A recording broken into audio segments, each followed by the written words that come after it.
Welcome, everyone. It's so nice to see you all. We have a great panel. We have a lot to cover, and we're going to try and keep moving and be on time.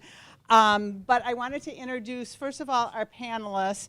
So first of all, Art Miller, historian, author, longtime Lake Forest resident and Preservation Foundation member, serving 2 terms as president. Art is very humble. Yeah, but he has done so much for our community, and generations will appreciate all the information that he's shared and research he's done. So we're so glad that Art's part of Lake Forest. Susan Benjamin, I would say a pioneer from the cradle as a preservationist. No. But she's an architectural historian, expert on registered listings. She's a principal in a well-respected consulting firm bearing her name, specializing in historic preservation. Next is James Shearron. He's a partner in a high-profile New York architectural firm and a native Lake Forester. We're glad that he's kind of splitting his time between New York and Lake Forest. He and his partners have done many award-winning renovation and restoration projects, both nationally and locally. And James is also on our board of directors. Next, Jim Opsitnik, another longtime resident, 40 years in Lake Forest. Yeah.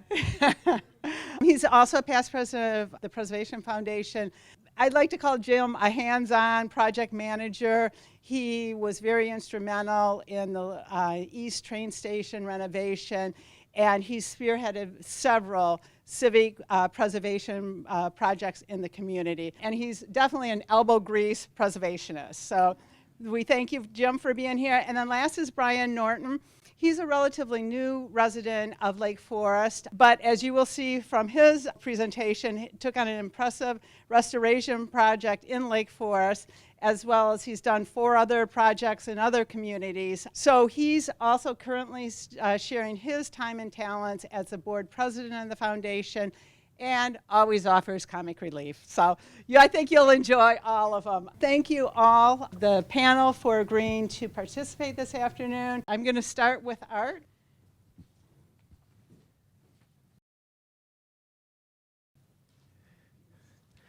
Hello, folks. So in 10 minutes, that's all I'm going to speak. Susan is going to get up next to me and start breathing heavily to know that I'm done, you know. So we're going to keep this moving. So really what I'm going to do is an overview kind of things, and it's about the awards and the purpose, history, and process. First, pretty quickly, the purpose of these is to be kind of a benchmark, to provide a benchmark for the community to recognize places that in a holistic way have really represent the best maintenance, care, updating, that sort of thing, and within their landscapes and within their neighborhoods, because we are really interested in community conservation as well as individual properties, you know. This has been going on since 1991. They started doing these awards at that time. There maybe are about 250 of them so far. The process is fairly simple. On our website, you go to the Lake Forest, lfpf.org, you look under Learn, and then it says Preservation Awards, and then there is a form that you can fill out with as much information as you have of something you'd like to nominate. If it's your own house, you'll know information, but if it's your neighbors, you may not want to pry. We'll call them and see if it all is good for them. Then we later go around and do a review of the property on a Saturday morning, a group of us with at least one outside expert. And then we also will have a final awards ceremony in this room probably on May 5th, or close to that. Yeah. For our annual meeting, and people will be given a plaque for their house. The owners will be given a plaque for their house, and architects, if that's appropriate, will be given a certificate. So it's a fairly, it's worked for several years, and we'd like you all to nominate places that you know about. Now we're going to talk about categories and key criteria, and then some guidance on the nominations and future planning. This house is just a good example of something this is just an example of an 1898 house that looks like it did in 1898. So this is the sort of thing we want to see. There's more to it, and I'll come back to this. But there are 5 categories of awards based on the first 4 are based on standards from the Department of Interior. And then we have a 5th one, which is infill, which is compatible new construction. In other words, it fits in, it's a good neighbor type construction. Then 6th is the Heritage Awards, and those are given less often. That's really for places that have evolved over many decades but have kept their basic character. Judging is based on standards, but they are basically emphasizing 2 things, as I said: stewardship and harmony in the streetscape. Stewardship of taking care of it, and harmony. And so that's that. Preservation first, maintaining the historic integrity or character of a structure or landscape through conservation, maintenance, and repair. This is a 1920s house that was built. The owners wanted an Italian villa, so David Adler gave them a Dutch house with a South African wing on the left. If you take out the movables in the front on the terrace, and it's just pretty much the way it looked in 1938 after the wing was added. This is a very interesting house. It's up in the Knollwood Club, and it's based on some European styles of the early 20th century. And about its landscape, I would just mention that the house is so interesting and of a particular type, but the vertical arborvitae are right on. This is what was at the 1933 World's Fair, this sort of thing. So it's very much an Art Deco landscape. This is just a good, nice house. We don't really know enough about who designed it, but it's in kind of the Cobb and Frost manner, and it's basically unchanged. It's looked like that for the 50-some years I've lived here. Very nice house. So this is the sort of thing which is where we're having preservation. Rehabilitation, this is a bunch of categories. Repair, just fixing up the place. Alterations and additions, and then sometimes it's adaptive reuse. This is repair. This is basically a poured cement wall. It had the bricks taken off of it it's a garden wall from the 1930s. Bricks taken off of it and put back on, all fixed up in a very nice way. So that's repair. Here's that house again. It looks a little goofy. If you look at the roof, it doesn't line up with the other floors. The dormers don't line up. David Adler apparently somebody was nervous about it in the 30s, tore off the little porch that was there. David Adler put a different porch on. Somebody in the 90s took that porch off and put back Charles Frost's original porch. So here you're looking at the 1898 house that's had a history.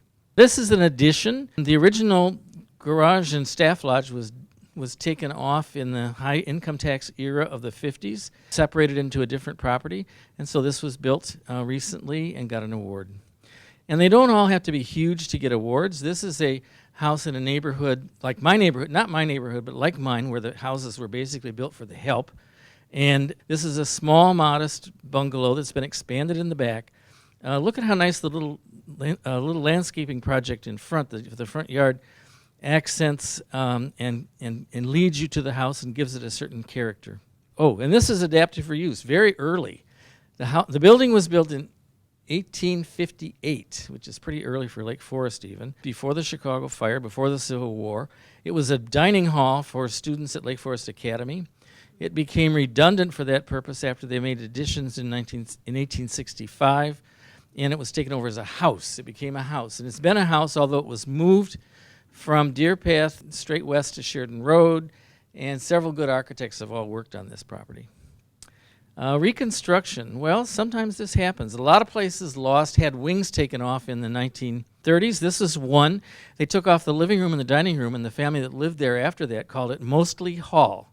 It's 999 Lake Road, and so right straight behind that car, if you kept driving toward the lake, you'd be in the new restored, reconstructed dining room that they put back on with the original plans that are at the Art Institute.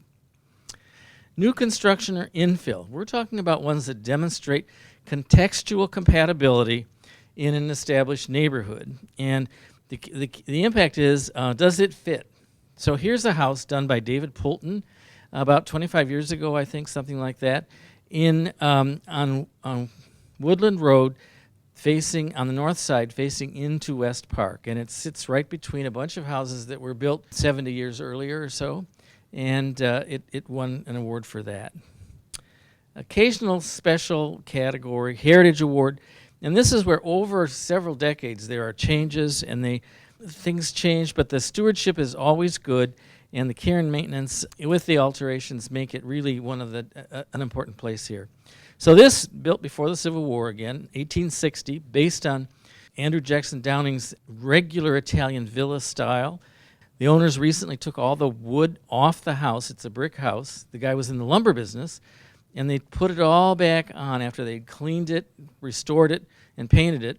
And so it's a beautiful job of making it look like it did in 1860.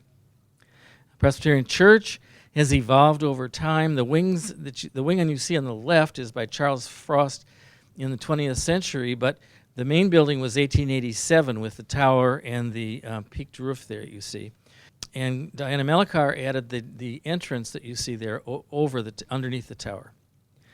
So avoiding pitfalls in preserving, updating, expanding properties. In general, again, unity, harmony, and order within the building, landscape, and neighborhood. Proportion, focus, order, and correct details. It's hard to keep track of all those details, but sticking points can be windows. Are they consistent? Are they original? Are they very close to the style of the original, not looking modern and replacement? Shutters, are they original material type, and are they correctly hung versus simply stuck on? Ancillary features have been consistently maintained and styled. Things like gate posts, garden sheds, patios, porches, things outside in the landscape that may be there. Do they seem to all fit together? Are they tied together? And are they equally maintained? Composition. That's avoiding more is more, keeping focus in mind. Where's the front door? You know, if you've got too much stuff going on, you got to be able to find the front door or it's a failure. Property fits in with its neighbors. As we said, that's very much a characteristic. Height's a factor, the character and style. The color. We have a lot of white modern farmhouses now, and so those need to be kind of sparingly scattered through the neighborhoods, trying to make them not be all one color at one place, because white will pull eyes away from other things. And materials, are they the same kinds of materials as the neighbors? Generally, avoid which of these things is not like the others, like on Sesame Street, and then you get the idea. So my last slide, possible nominee, 224 Maple Court, and why maybe? It's a colonial revival house from the 1930s on a street with 4 or 5 other houses, very similar but different, subtly different. So these have windows, and you can see the shutters give some unity to it. The garage looks like it's later, but it's it isn't really calling attention to itself. The entrance is pointed out also again by the white things in the front, the little containers. And the entrance itself is right out of the White Pine series in the 20s that architects had of drawings of real colonial houses that were used. So think about this. Those kind of things are what I would nominate this house for. Now the question is all the details, and that's where the judging would come in when people went around and looked at it to see if those things were all consistent. And with that, and Susan hasn't stood up yet, and she's late. Here we go. Thank you very much, folks. It's always such fun to do this with Art, you know, because he's a wealth of information. And what he was talking about is so compatible with what I'm going to talk about.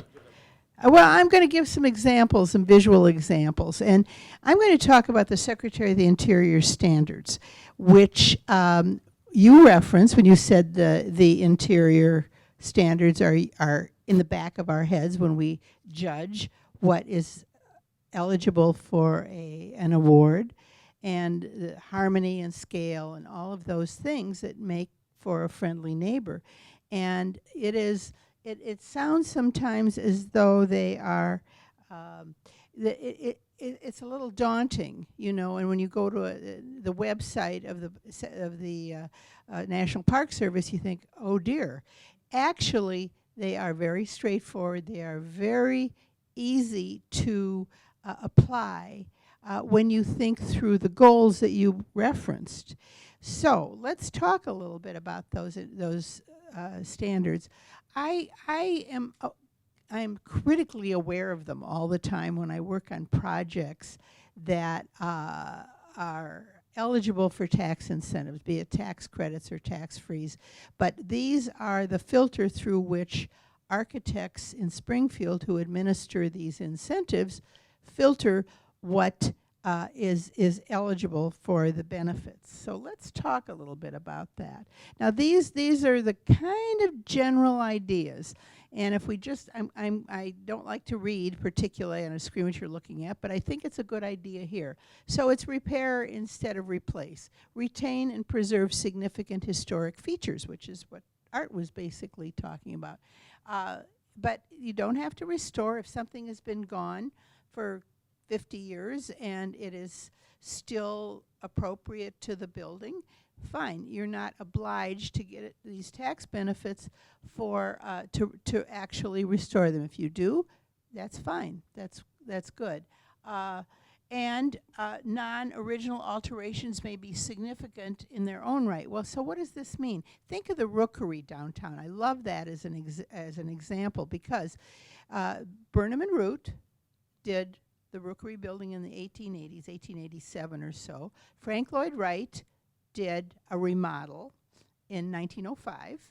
And then Drummond, whose name I'm blanking on, well, you'll know, Drummond. Anyway, Drummond did these beautiful bronze elevator doors in the 30s. So when the building was rehabilitated, and you remember all the years it was under scaffolding, and a lot of restoration, nobody tore out the Frank Lloyd Wright interior. Nobody tore out the gorgeous elevator doors. So they have gained significance in their own right over time.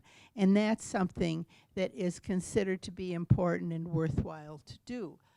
Replacement of deteriorated or missing features should be substantiated by documentation. So, you know, you don't kind of go on a wing and a promise what something looked like. You look for old photographs and research that has been done over the years and see, well, oh, okay, these were 6/6 windows. So I'm going to, you know, they had been changed in form and in configuration. I know what to do and put back the 6/6 windows. Surface cleaning, this is like a big deal because these standards are all about preservation. So you don't sandblast brick, which does really terrible things. And I'm sure Jim could wax eloquent on that.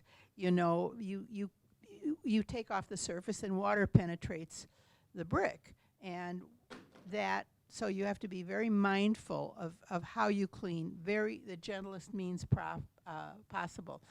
Non-historic features may be removed or retained. That goes to say you are not obliged to restore. And alterations and additions are indeed allowed, but they should be compatible. And the word, when people talk to me about additions, I use two words. I use compatible and deferential. And I like those words a lot because when you think about it, if it's compatible with the historic house and if it's deferential, it doesn't overwhelm it, then you're in a good place in terms of preservation. So now let's see some pictures. Mechanicals, well, not too glamorous. First thing we did when we moved into our house 50 years ago was deal with the electrical. I mean, that is basically you want to preserve the house. You don't want it to burn down. And so you have to deal with that first. And that is a very big deal, you know, towards you have to meet a spending threshold. And so the mechanicals are considered a very important step, the most important step maybe. Okay, so what else? Floor repair. If you have gorgeous quarter sawn oak floors, you should try to repair them. If you need to replace them because nails are popping and you have a 9-month-old that's crawling, I mean, you do have to kind of think about these things, but the idea is to replace in kind with something that is appropriate. And here are some examples of you know, the floors. Okay, so you have historic features. The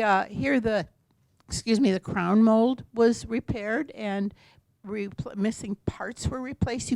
You preserve as much as you can. What you can't, you replace.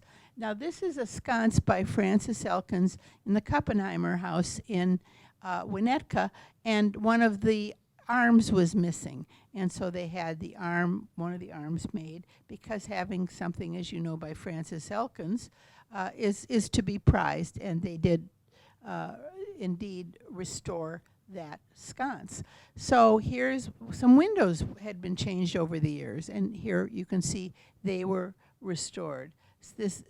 Look at how really, frankly, nice it looks. You know, to see when they put back, they probably, I don't remember anymore, but they probably had historic photos that showed what the doors originally looked like, and they could put them back and they look beautiful. This is an incredible house. It's on Kenilworth Avenue. It was a Weiss house. Harry, Ben, the family grew up in this house.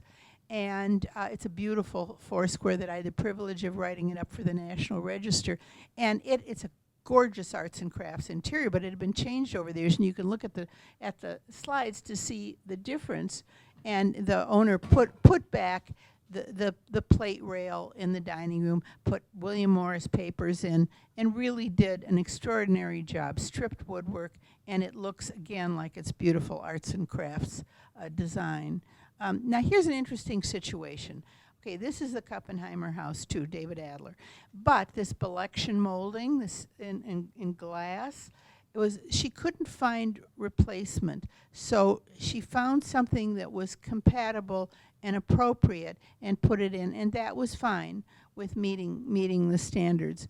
There is something similar in Mrs. Kersey Coates Reed house. So, you know, it could be an issue. Painting, decorating. We always say that the things that really you have to consider are the things, if you tip the house on its side, they don't fall out. So, I mean, you can do what you want with furniture, you know, and appliances and whatever, because theoretically they're not attached. But decorating and compatible decorating, and these are kind of nice examples. Like kitchen remodels.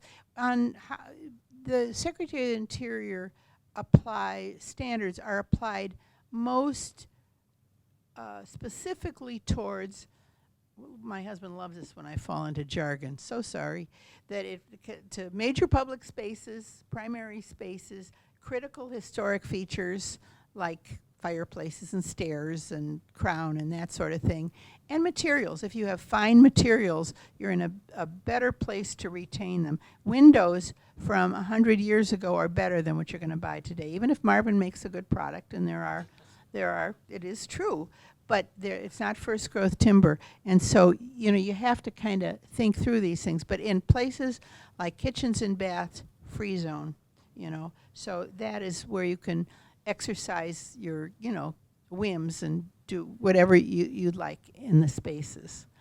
Bathrooms the same. And I've seen some incredible basements, really incredible basements where people have dug out and made wonderful spaces. And this is kind of free zone too, or attics, you know. Additions. These are kind of old pictures, and I apologize for that, but you get the idea that the addition is toward the back, it is deferential, it is compatible with the historic house. And finally, my last slide is a house I had the privilege of working on. It's by Ed Dart, somebody you all are familiar with, an architect who designed beautiful modern houses. Now, as some of you may know, the last book I wrote is Modern in the Middle, on modern houses. So, you know, a special place in my heart for these 50s and 30s through 60s houses.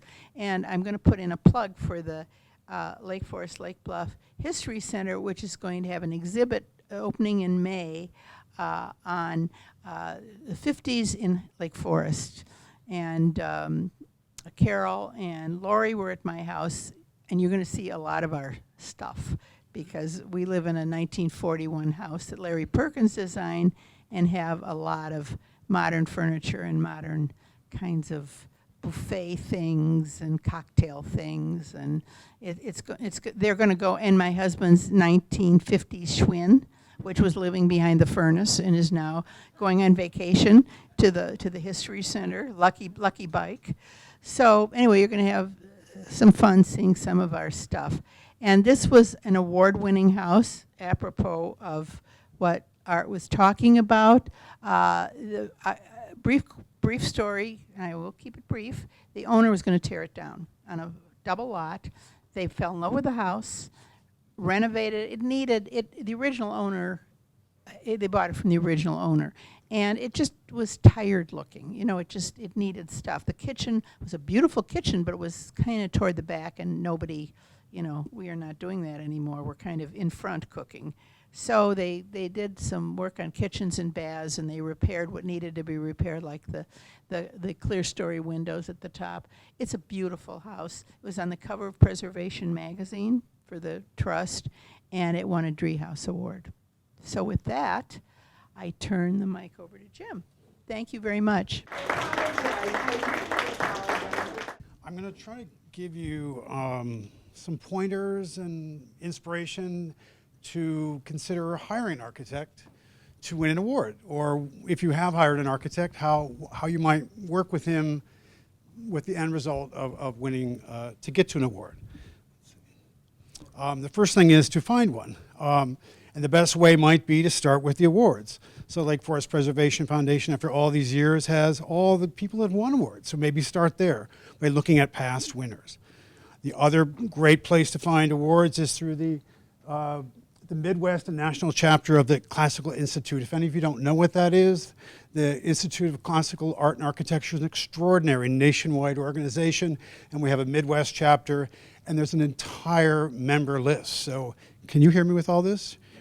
So that you could even just start there, and you'd be finding an architect locally. You might even find one, a few states over. You might even bring one from New York. But that's another great place to start. So start with our own awards, looking for architects. If you're not going to use the yellow pages or magazines, but the Institute of Classical Architecture and Art is a great place to start. Also, where else am I saying? And the most important thing, I think, when you meet them is you have to find someone who's a real passion for this. So instead of just saying, oh, I found you, now do something you've never done, you have to find someone who loves it, right? So you're not forcing them to be inspired, to preserve your house, to try to, why are you doing that? They have to be there in the game with you. And especially one that has navigated the preservation process. I mean, I think it's, if you've done it at all here, you'll find out that it's a little tedious. It takes time, whether it's in this town, in this state, or anywhere else in the country, and someone has to understand what that is. It's a labor of love, and so you want an architect who's excited to get into the game. And then once you've got an architect you like, realize that he'll help you in putting together a team, because it is a team. There's the architect, the contractor, there might need to be an engineer. If you have an old house, it could be a landscape architect, an interior designer, and possibly even a land use attorney. Maybe many of you know about that. Depending on what you're doing on your property, maybe you're wanting FAR or build on more, or an addition, or something, you want to buy the property next door, or you want an easement. A great way to start before it's too late, if you really suspect that's a possibility, is a land use attorney. They can really help you start from day one to do it right. And the architect, if he's good, will help you to put together the team. They may be other people the architects work with, other interior designers, landscape architects, contractors, and it should be, I'm not saying it's his or her responsibility, but it's fair to assume that they will want to help you put together that team. You can certainly make your own suggestions, but that's a good way to start with some confidence. If he or she just turns to you and says, I have no idea, then maybe they're not the right person for the team, to do what you want to do to restore something. And I think the contractor, really, of all those team members, is probably the most crucial in the context of what we're talking about, preservation, restoration, because that contractor has to really understand what that is. Rather than you keep trying to tell the contractor what he needs to understand, or she, they have to understand it. So if you're talking about how things are built, or the quality, or millwork, and what that means, you need someone who's already done that, already been there. It's not your job to help. Have you ever made a knife for millwork? Do you know what this is? They have to already be there. So And that's who you're looking for. So when you're asking questions, or the architect might say, how about this contractor? And the guy says, well, I've never really done this before, but I do like old houses. That's not a good thing, because even understanding how an old house is built makes a big difference. And then determine where. So again, back to our own preservation foundation. We've just finished our 2022 edition of Architecture, I want to get the title right, Architectural Lake Forest, a guide to National Register Historic Districts and Properties in Lake Forest, Illinois. So part of what you're about to embark on is, well, what is your house? Maybe it's in the guide. And you need to understand it rather than just wait and see if everyone will tell you. It's not that hard. We have this wonderful guide, and you need to find out, well, also, we have 5 historic districts. Is your house in one of the districts? So there's all these things you can start to do on your own. How do I understand what my house is, where it is? Am I in a historic district? Am I not? Is that going to limit me or not? Do I care? The same is true of, and you can do this by going to the city's website to try to find out what neighborhood you're in. And the reason it matters, as you'll find out, is that you can't just do anything you want to your house. But that's a good thing. That's why we're all here. I mean, the fact that it all looks so great is because of all these great rules that have gotten us where we are. So then, instead of looking at it as a limitation of, oh, I can't touch my shutters, I can't do my roof, I can't do that. And I know that's hard, but that's the beauty of the game, which will make everything better in the end. Key to winning, the key to a winning success of your renovation will be understanding your house's history. And that you can do many ways on your own. So you might have an architect who'll jump in and is so excited to do all this for you, like many are. I think people who love old houses, by the time you've said the name of where your house is and what it is, they may be already Googling it or know everything about it. But you can also jump in on your own. And I think that's key, because then you're not completely passive. You're a part of the process. You might find out more about your house than your architect or any other team member would. And we have wonderful ways to find out about your house. You can dive in through the many books and things that have been published, like, that about Chicago, the North Shore, and Lake Forest history. Now we have this extraordinary history center. I'm assuming, I don't know if you could pick up the phone and call them and say, is my house there? Or they might say, I'm not sure, but you could look through a particular file. Maybe you know the name of the architect. So there are lots of avenues. I'm trying to think of what other avenues there are. Oh, there's Ryerson Burnham Library that you probably would never think of. So here's your little house in Lake Forest. And we have the most unbelievable, the Ryerson Burnham Library at the Art Institute. You might just begin the process. Maybe you're going to find out that there are some archives on your architect there, or there might even be some of the interviews or some on your architect. Exactly. And so, I mean, right, I used to do that all the time, sit in our own library here as a kid and go through the Reader's Guide to Periodical Literature to learn about things. And I think stepping in on your own and doing that, or even saying to your architect, have you ever been there, or would you know about it? That's another way to learn about what is it, what are you about to embark on. The last thing, probably the hardest part, but it's the most important, which has a lot to do with the town we're in, the documents and tiling. So if you begin this process with your architect to restore and renovate your house, it's going to involve the city if it is historically of value or in one of the neighborhoods. And it doesn't happen overnight. So be prepared that it could be a year or maybe more, and it requires a lot of documents.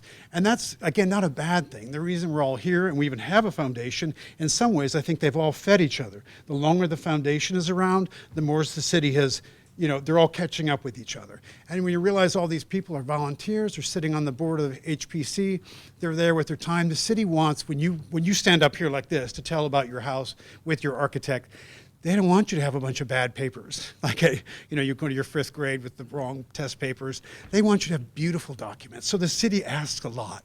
They ask for pages and pages and pages and drawings and 3D illustrations. Those are good things. Those are going to get you to maybe only one visit. And the HPC loves everything you did, hopefully. And that's an important part of it. And that does take time. So get ready that if you are working with an architect, they'll request that. Even if you're not working with an architect, they're still going to request it. And as many documents as they ask for, I think it helps you even in the future. You're going to get through that process right away. But at the same time, let's say you don't keep your architect, or you change your mind, or you put your project on hold, you can have all those documents for the next phase, whether it's, items they've laid out for the landscape, which is part of it. It also makes your architect work harder. So if the city just asked you for one little page and a couple of bullet points, tell me, oh, it's a short fence and it's painted yellow and there's a nice walkway, that's not much. But if they really make your architect do the work, how big are the stones, what color they are, what kind of mortar you're going to use, how long is your fence, how tall is it, where is your pool? Those are the things they're all doing to protect everybody. And those documents, which in our town, I would say, and we worked all over the nation, our town asks for a lot, so you're in good hands, really. And I think but it's part of that because of preservation has somehow brought them to that point. They're not going to let you off with just a little wrinkled piece of paper and say, well, it's a pool. What do you want to know? It's more than that. And I think that's it. I don't have, and that's a house that we worked on in town nearby. This is one of the early drawings. I would say we did many, many drawings. Part of this process of a homeowner likes, budgeting's part of it, that you'll find you'll go through that. Historic preservation is not inexpensive, takes a lot of time. There's a lot of process of schematic pricing, do we like shutters? Well, what kind of shutters do we like? And are they screw-on or are they louvered or operable? And so you go through, this was one drawing early on in the game, and the house is somewhat like this now to the greatest degree, and some aspects sort of fell off or decided not to go there, or we just changed our minds. But the more beautiful your drawings, so let's say you're going to hire an architect for your preservation and restoration, if the day you meet them, all they have are ugly drawings, you probably won't do so well. I mean, this is about beauty. So even that committee, the Historic Preservation Commission and others, they are going to love your ideas as beautifully as they're told. So if they're just doing, sort of cold engineer's drawings that are flat and dead, no one's going to understand it. I mean, so the more beautiful their drawings, the better. And probably that means there's more passion in that architect to tell the story. So that really matters. And our firm attempts to do as pretty a drawings as we have the time to do, and we put a lot of time into it, and I think it matters. I think those that are volunteering their time are sort of deserving of those, so that they can assess your job, get excited about it, and know what to do, and then it will eventually become a winner. That's all I have to say. Thank you.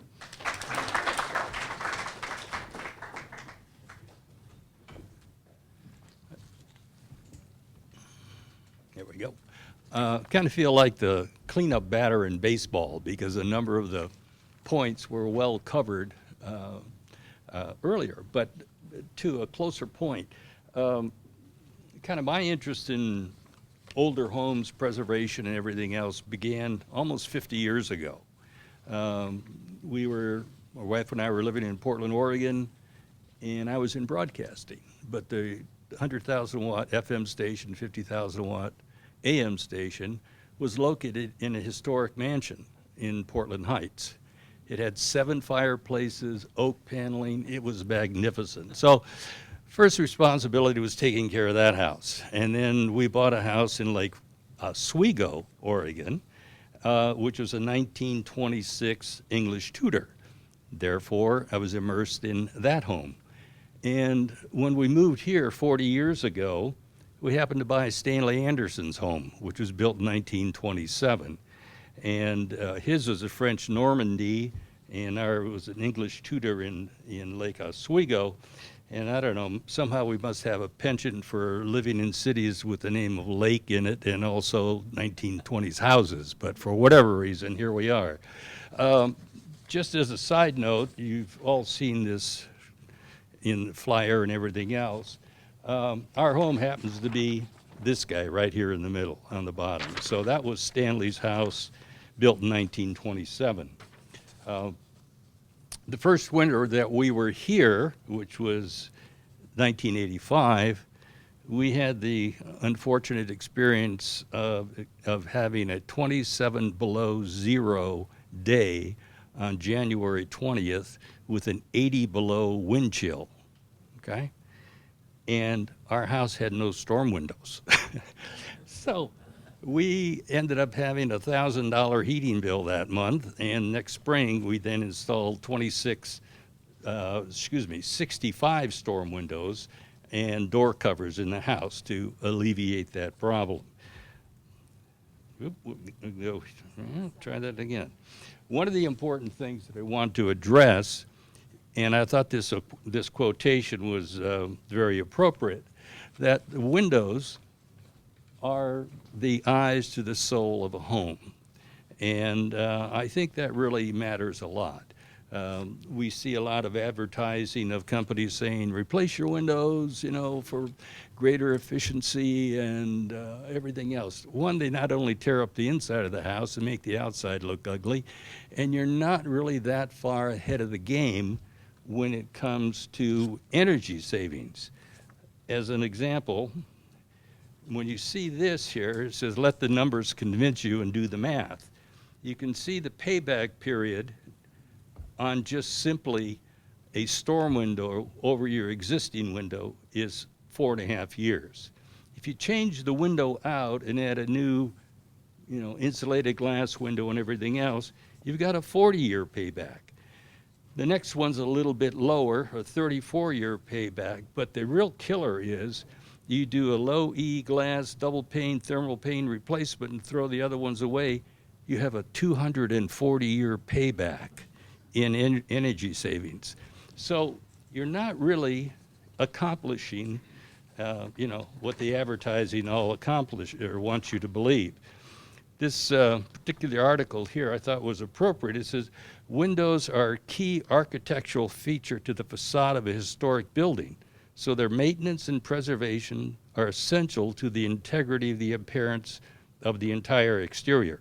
However, few window contractors, architects, excluding the ones here, and owners and preservations are not aware of what is really available in preserving windows. And it particularly comes down to where you're dealing with storm windows and what they call secondary glazing.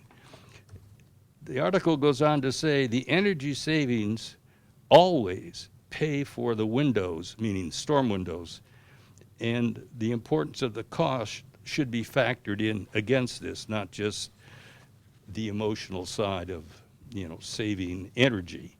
One of the reasons old windows are so good and so valuable is this gives you an idea of the original wood that was used. The bottom one shows it was 1918, and what that really is old growth Douglas fir.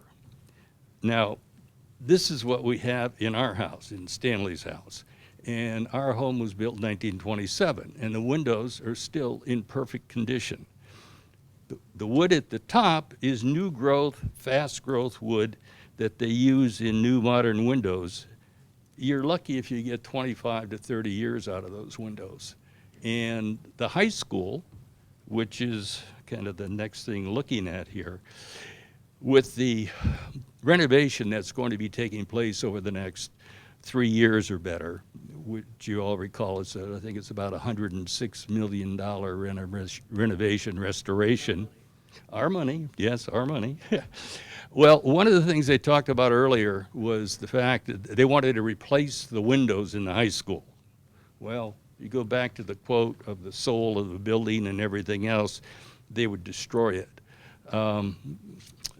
Somehow I managed to be on the advisory committee for the high school and attend the meetings, and I presented a lot of documentation as to why these windows do not need to be replaced.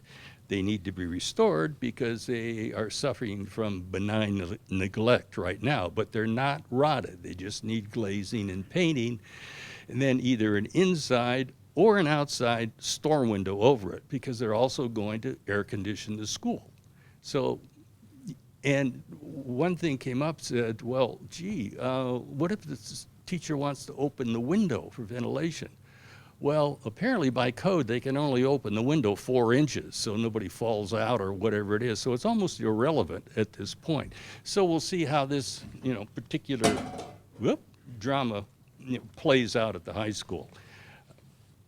But the important thing is the old windows in old homes need to be preserved. And there are ways that if there is rot, you can use product I've used for years. It's called System West. It's an epoxy product that's used for boat restorations and things of this type. And I've used it on a number of homes in the Lasker estate and also a number of homes on the lake. And what it does, it seals the rot in the wood so it doesn't continue to rot. If you try to use what they call Bondo on it, which is an automotive thing, doesn't do it. It doesn't seal the rot. It just works for a while, then falls out. So you don't want someone to do that for you. There are better ways around it. Additionally, with the high school picture, not only the windows, but the other important part is the mortar. And there's repointing that needs to be done, which is the other part of the interest that I have in what we're doing here, because most mortar today that people think about, they think about buying it from Home Depot. But if your home was built, prior to the 40s, even 50s, they used what was called a lime-based mortar. It is a softer mortar that is mixed, and the idea, the mortar is designed to be the sacrificial part of the wall. Walls will give and take, and as Susan mentioned, sandblasting brick is not good, and particularly Chicago common brick is very soft, which we see that a lot around here. The problem is, in the wintertime, water will get in. We know our temperatures here, and what happens, the bricks actually freeze. If the mortar doesn't move with the frozen brick, the brick breaks. And an example of it is very easy to see. Going down Westminster and Oakwood, going towards town, there's a building on the north side, right on the corner where Oakwood Cleaners is and everything. Look up at the wall on that building. It was repointed with mortar that was too hard, and you see faces of the bricks blown off. So you have to be very careful of who you hire and what they do. And when we redid the gates on King Muir and on Castlegate, we had the mortar analyzed to see what the correct ratios were and everything else. And then we replaced the old mortar on the pointing with the new formula, and it has worked out very, very well. It's not, brain surgery or rocket science to do it, but it should be done because I'm working with some friends right now on a beautiful house built in the 30s right off of Ahwahnee Road. And they have chimneys that need to be worked on because people who worked on them in the past replaced Chicago common bricks, which is a tan brick, with red brick. And then they used mortar that was gray when their base mortar was white. And you go around the house and it's a hodgepodge of things. And so they're very unhappy about that. So I'm helping them with it. So what I did do, just as a quick side note, I went back and made the mortar mix at my house of what we used on the gates. And I took a chunk of it over. It was a perfect match for their original mortar on the house. So that's what they're going to go forward with. And it's a simple process, but if you're going to spend thousands of dollars on repointing walls and bricks and things of this type, spend another $800 or $1,000 to get it analyzed because it's well worth it. Because most of the people that come in to do the work, they may be qualified to actually physically do the work, but it's a toss-up. They guess at what it is. And if they guess wrong, you're stuck with it because once the mortar dries, there you are. It's a different color, different shade. So those 2 points really to be careful about in terms of what you're doing. Don't let anybody tear out your old windows. They're too valuable. The wood is too good, too solid. And be careful with your mortar on repointing because it can be matched, but it's not going to be matched by buying a bag from Home Depot. Thank you.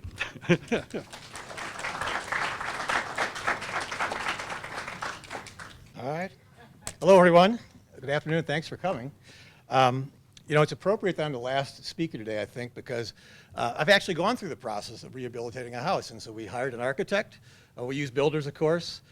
We had Susan Benjamin helped us with the tax freeze for the house once you rehabilitate a house. And of course, we have received an award from the Lake Forest Preservation Foundation for rehabilitation. And it occurs to me, though, that when I see any presentations in magazines or in presentations like this, that whenever you see a rehabilitation or restoration of a house, you see two photos. You see the before photo and the after photo. So you see this, the before photo, and you see the after photo. And that's about all you see. Now, this is our house at 90 East Woodland, so you see the before and the after. And that's all you'll see in a presentation you get or in a magazine. But I'm going to show you the most important picture you want to see. Before, after, and this picture. This is the dreaded during picture. And I bring it up because the dreaded during picture, for a lot of the time rehabilitating a house, is going to look like this. And days will go by when it doesn't seem like anything's happening, and it looks like that the whole time. And I have neighbors here, and they can attest that it looked like this for a while. But I put it up because this picture demonstrates the single most important quality you must have if you're rehabilitating a house: patience. Bordering on perseverance, because the process sometimes takes a long time. It can be expensive, it can be time-consuming, it can be emotional, it can be very difficult. And at one point or another, you're going to ask yourself the inevitable question: is it worth it? And I'm standing here today to tell you right now, it is worth it. At the end of the day, you have a house that has the charm and the quality and the character of an old home, but you have all the convenience of a new home when you do it. And so it's really a labor of love, and that you have the satisfaction of knowing that you fixed something that otherwise wouldn't have been fixed and preserved for a long time. So the first part of the process, and I plan to kind of walk through the process that we went through just in a sort of a summary fashion, but the first part of the process is whether to rehabilitate the house at all. Now, should you rehabilitate the house? And this particular house, we're at 90 East Woodland, it's right across from the tennis courts. It had been on the market a long time. A builder had bought it, and they were going to plan to fix it up and flip it, but that plan failed. So it sat empty for over a year. There's no furniture in there. It wasn't habitated at all. The city got many calls on the house from different people at different times and different circumstances, but they always started with the very same question: can we tear it down? That was the question the city there time. And there was good reason for that. The house had fallen in disrepair. They had not been heated, so the pipes were all broken, and there was water in the basement. The radiators had been taken out for scrap. The plaster was falling off the walls. The paint was falling off the outside. The backyard had weeds in it. There was no garage, and it was 1,600 square feet. So people looked at it and said, you know, maybe we should tear it down. And the city later told me, they didn't tell me this at the time, mind you, but they told me later, they said, we were hoping there'd be somebody crazy enough to take on this project. And I guess that's kind of when we stepped in. But we didn't think it was really crazy because we looked at the house and we saw the bones. It had good bones in the house. It had the beautiful architecture on the roof lines, the shingles. It had good lines. It was close to town. All the woodwork in the house had never been painted and was preserved. It was small, so it needed the addition on it to make it sort of more modern. But it was close to town, right from the park, so we believed it was worth saving the house and going forward with it. And so, to that end, the first part of the process was we also found out later that there was history to the house. And that's right here. This house was actually not a kit house, but it was a pattern house. So you could, in 1910, you could buy the design for this house for $10, and you could build the house for $1,200. So it was a series. Now, you couldn't buy 2 windows for $1,200 today, but in those days, you could build the whole house for $1,200. And this house actually, you'll see on there, they've built 800 of them is what they advertised. And since we bought our house, I have kept an eye open for this house, and you'll see it in lots of places. I've seen it in East Troy, Wisconsin. I've seen one in Michigan. And I was on the train going downtown once. I looked up at Wilmette, and there was one on the street right off of Green Bay Road. So this house was actually used a lot. It was actually copied by the Sears catalog, and they took the same design and copied it because it was so popular to build it. But the first step in the process was actually, okay, once you figure out you want to build it, what do you do next? So we thought about it and said, you know, we've rehabilitated houses in the past, and we used architects. We said, maybe we can do it cheaper. If we go to these places and advertise putting additions on houses, you know, they do a good job. Maybe we can go to one of them and just try that out. So we experimented, and we went to talk to one of those groups about putting addition on the house who do regular things. And they have a whole system set up to put on additions at homes. And it became pretty clear early on that while they were good about putting additions on homes, they were not so good about fixing up the old part of the house. Even to the point where they said to us, you know, you should consider hiring us to put the addition on the house and hiring somebody else to restore the front of the house. The coup de grace in terms of deciding that we couldn't go with those builders is, you see the house, you can't really quite see it in this picture, but on the top, you'll see that one of the nice features of the house are the shingles. It has fishtail shingles, and it goes up for points. It's really very interesting. Well, we were talking to the builders who just want to put additions on, who aren't really familiar with restoration, and they said to us, well, that one of the first things that they would have to do on the outside is take down those shingles and put up hardy plank cedar shingle imitations. And I said, come again? And they said, so I told them that was why I bought the house, was for the shingles. So you're not going to take those down. So that convinced me. But of course, we had to hire an architect to do the house. And so we hired an architect, and the architect is really important because you get somebody who understands restoration and knows how to blend in old with new into the style of the house. And that's really critical. And it's critical, of course, to get a good builder, a builder who's not afraid to take on a restoration like they were, to actually get in there and not be afraid of what it will be in an old house, because there's lots of surprises in the old house. And that's, I think, the key to the process, to find a good architect and a good builder. Once you have the architect and the builder in place, there is, of course, the Lake Forest approval process. Now, we heard a little bit about how hard it is, and I'll attest to the fact it is long and it is hard to get approval sometimes. There's two pieces to the puzzle here. Basically, if you have a house that's in a historic district, you have to go to the HPC, the Historic Preservation Commission, to get approval. If you're not in a historic preservation district, then you're going to go through the Building Review Board. The West Park neighborhood is not in a historic district. It is local historic district. And so that house went for the Building Review Board. That process actually was pretty good because we had a good architect who understood the process and really designed a nice program, and so we really got through that part of the process relatively quickly. It wasn't bad if you have a good architect who really understands preservation and restoration. The part of the process that was a little slower was once we got the okay from the Building Review Board, it took 7 months to get a permit from the city to actually start. And it took forever to get the permit, and there was all kinds of conditions and things you had to jump through. Part of the problem, I think, was that we had a builder who was excellent quality, but he wasn't familiar really with Lake Forest rules, so that sort of slowed it down a lot. So one word of wisdom is, if you get a builder, get someone who's familiar with Lake Forest rules. It'll probably be a little quicker. But it took 7 months to get the permit, and by the time the permit came around, it came to me, and I called the builder, and I said, I have good news. We have gotten a permit to begin construction on the house. I said, there's only one condition. They insist that you only use tools available in 1910 to build the house with, just to have an authentic look. He didn't laugh. He was assuming he had to do that. He was going to go up there with a hammer and nails to put it up there. So, in any event, we got the process started, and the house was ultimately, in contrast, by the way, to the approval process that we did with the city that took a long time. And Susan didn't talk about this, but you should ask her questions about it. But the tax relief available for tax freezes for property is very good, and that process was not hard. Susan helped us with that process, filed the papers, and we actually did it during COVID. It just because this house was finished in 2019, so we went before them in 2020, and this was the first application they ever did totally remote. So we had to send in pictures, we had to send in the information they wanted, and ironically, one of the things that helped us in the process was this, because they want to make sure that you keep the floor plan, at least in the old section, exactly how it was.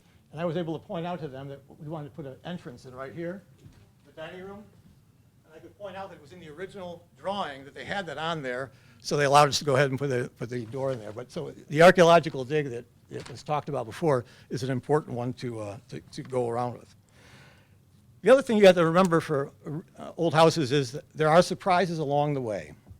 I don't know about you, but I grew up with the Beverly Hillbillies. And I always thought that if you owned a piece of property and somebody said, we've hit oil, that would be a good thing. That would be a happy day that you found oil on your property. But I'm going to tell you, when you're restoring a house, when they tell you hit oil, is not a good thing. That means they found an oil tank on your property somewhere that they have to take out. So that was one of the surprises we had along the way, and they took the oil tank, but you overcome it, and it wasn't that bad. On the good news, the positive surprises, Jim talked about the windows. That house had all the original windows except one, the replacement window upstairs, had one window replaced.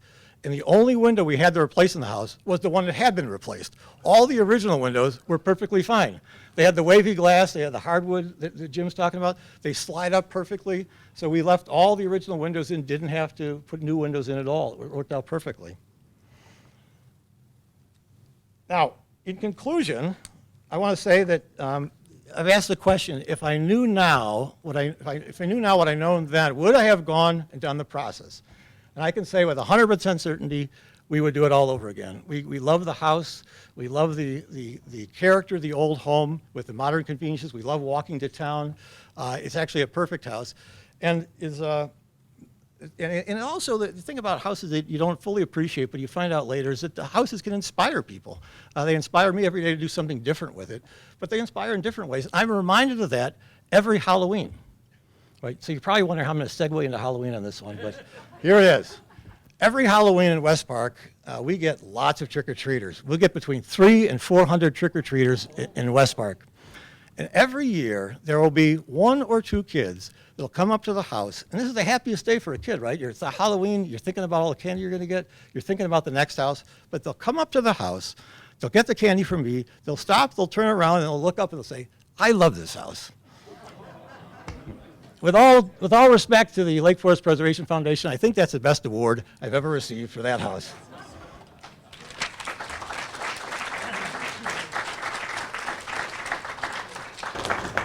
Oh my gosh, thank you. You all were so good.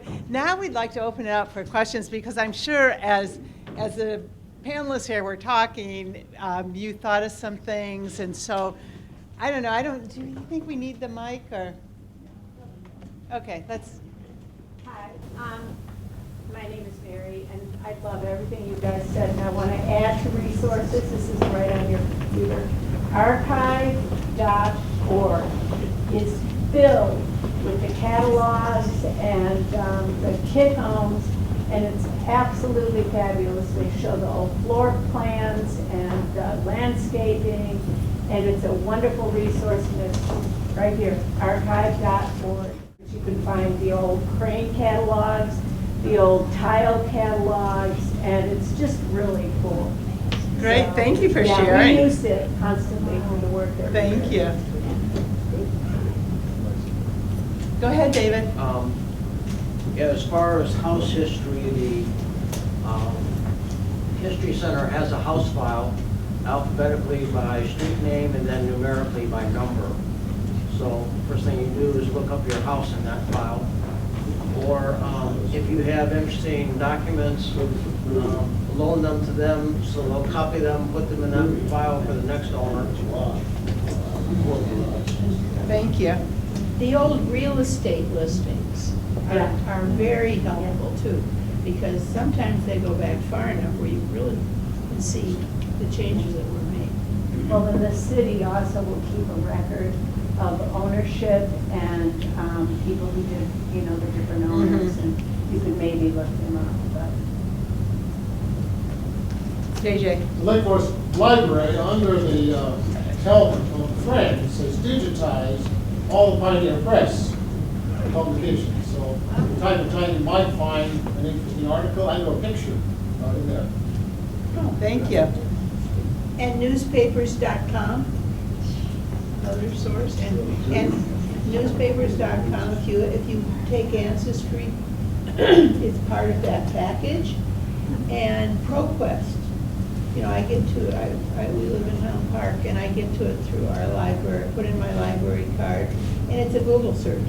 You just put in, what you're looking for. So there are some pretty cool ways. Maybe we should put a list online. Yeah, that would be great. And there's also a flyer there for a Chicago company that does water analysis. Wow. So you can at least as a reference. Which one is it, Jim? Because I've worked with some of them. I think the most practical, wonderful thing you can do is put together a list of online sources and also sources of, that's why I asked about the company. I can't, it's a very unusual name and I can't remember it, but if you know people that repair windows, that is really important, and I'm always searching for them. And Yeah, it's just for, subs that do all this work, because whether it's windows, whether it's people that do tuck pointing, mortar experts, I know a few companies, but it's really tough. I've got one job, steel windows. That's, I mean, very tough. Steel windows were gradually replacing the hideous, the vinyl windows and everything. And when we were going to do our project, our garage still has the original steel windows, and we have a few on the property itself. But there are companies that restore windows, and there's a company in Illinois that sells the old wood windows. So if you dig, you can find them. Yeah. That would be like a gift. Well, and we were discouraged. They said, oh, don't use steel windows. No. Hope's Windows is good, but they're. The other thing you can do is choose an architect who has had experience of actually working with these people, rather than just getting them on a list, but finding out. And the people that we've had given awards to, if you look at that list, those people have learned a lot of things, probably the hard way. And you don't want to learn the hard way by working through a list of something to some extent, or you want to be very careful.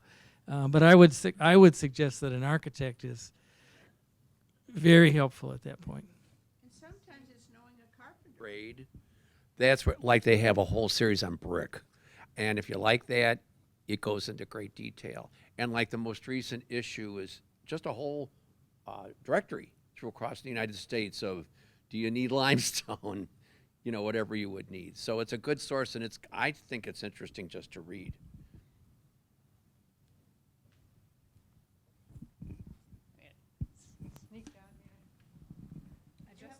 Yes, I do have a question about the roof. We did not touch roofs yet. In the future, insurance companies are going to be very hesitant to insure cedar shingle roofs, and that's the nature of the historic home, I think. Do you have any comments on that? The insurance companies want us to use the composite roofs, the Da Vinci, etc. Is that going to change? They might not even insure or for a very high amount. Yeah, I've also heard that about cedar roofs. We happen to have a cedar roof on our house that was replaced 23 years ago, and one of the hailstorms went through. But what I've done, every 4 to 5 years, I have the roof treated. And it costs maybe $2,500 to $3,000. The roof looks like a brand new roof, okay? It's not falling apart like you see many cedar roofs are. It doesn't have mold. It's not rotted. And it can be done, but like on so many things, you just have to stay on it, It's the nature of older homes, and if you maintain, if you follow up on the maintenance, it doesn't get crazy expensive. I'll turn it the other way. We have some friends, because this last hailstorm went through another home was larger than ours, but nonetheless, they had a new cedar roof and new gutters, and hang on, $300,000. So it's crazy. It's crazy. So.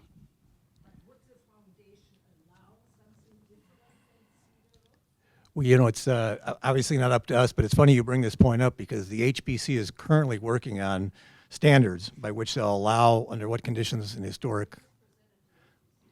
Yep.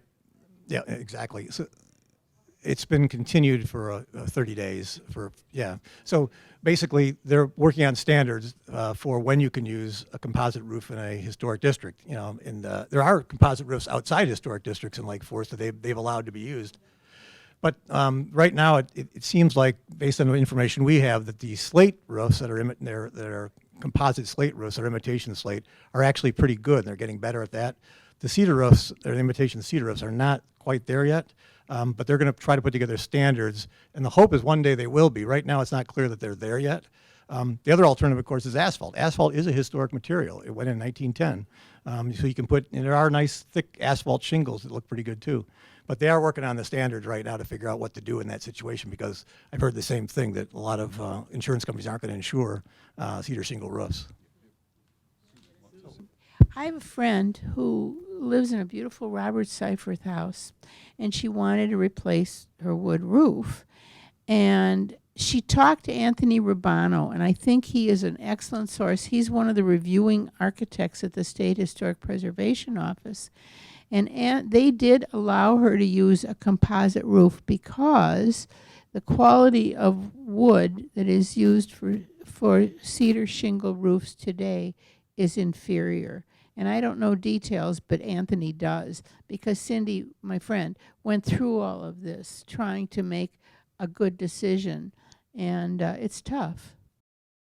When we lived in Oregon, which is a source of much of the cedar roofing, the Pacific Northwest, the old growth cedar was gone. So what we're dealing with now is second, third generation, and as the picture that I showed, that was pine versus Douglas fir, but cedar is experiencing the same thing. They try to grow it as fast as they can, and when they do, you get wider spacing on the rings, and then you get softer wood. It's just a fact of life. Okay, I have two questions. The first one is for Susan. I did go through the process in the city on the tax freeze for the preservation. I remember there's some type of equation you had to do of how much you would spend on it. What can you share with the group what that equation is? We've got single-page material on the standards, Marcy printed out, and probably some other stuff, and also a page that the state does on the freeze. And I've been doing this for so many years, I could tell you in my sleep probably. But here goes. You spend 25%. Let's talk about first what the freeze is, because and why it's desirable. Pardon my voice. It's an 8-year freeze at your tax assessment, the assessed value, and another 3 years while it goes up to what it would have been without the freeze, and it is frozen at the level it was at when work began. So, and you can, if you're midway, you can go back. If you haven't started, which is better, you go forward. But you clearly pick the most, the desirable year, and you look at all the tax assessment years, and you can. It's easy in Lake County, thank God. You go to the assessment site, the tax assessor site. On the left is a blue thing, and you look at the blue band, and it says history values, and you can look at all of them so you can get an idea. Oh, I started this a year and a half ago. Well, see what your assessment is. So in order to get this 11 years of a benefit, you spend 25% of the assessor's market value the year the work began. Begin, you hire an architect. I mean, that's, it doesn't mean you start pounding nails. So it's when the project starts, so that you know how to find that. And you have to spend that 25% of the assessor's market value. It is not an appraised value. It is not what you paid for the house. It is the assessor, what the assessor says it is. Okay, so that is the first thing. One of the three things. It has to be historic, which means it's a contributing building in a historic district. And Lake Forest is blessed with many historic districts because you guys have been doing it right for 30 years, or maybe more, 40? It could be a local landmark. It can be a local. The other thing is, okay, say you live in a house you think is historic. It happens not to be in a district. Art's right. So you nominate it for local landmark and go through the commission. Okay, so it has to be historic, and you have to meet the spending threshold, and you have to meet those standards that I went through, the Secretary of the Interior standards. Those are the 3 bullet points that you have to accomplish. So it's a very appropriate reward for people that put a lot of money into their historic houses. And as you all know, and we know because we live in one too, I mean, it's more money. I mean, it just is. And you go to more effort, you care a lot, and you spend more. Outside of Lake Forest and Lake Bluff, what other towns in the Chicago area do you see as being as dedicated to preservation as we are here? All of the shore towns have commissions, and they are all dedicated. Winnetka has a very weak ordinance, and it has no teeth, and so they lose buildings right and left. So how they are administered, they're heartfelt people, but how they're administered, because they're tied to the rules, to the ordinance, differs greatly. And I'm telling you, Lake Forest wins the prize. It wins the prize. Winnetka, not so. Kenilworth, not so. To key off of what Susan said, we had a group from number of surrounding communities, a year or two ago, we had a session, and they came to Lake Forest to see how we do it, because they're concerned about what's happening in their communities, and call it a historic house, or certainly a house that we'd like to save, gets torn down because it's a new construction. And the problem is the city administrators say, well, wait a minute, our tax revenue was X on the old house, and now it's X plus 0, So you're fighting that with city administrators. Fortunately, Lake Forest, through the preservation, the Historic Preservation Commission, it's actually written into law, in Lake Forest law. We're the only community that has that. The rest have to rely on the goodwill of and the inside of their city administrators, and many times they're just looking for the fastest buck they can get, and that's a real problem. Thank you very much. Okay, thank you. So thank you so much for coming. Thank you for supporting the Preservation Foundation.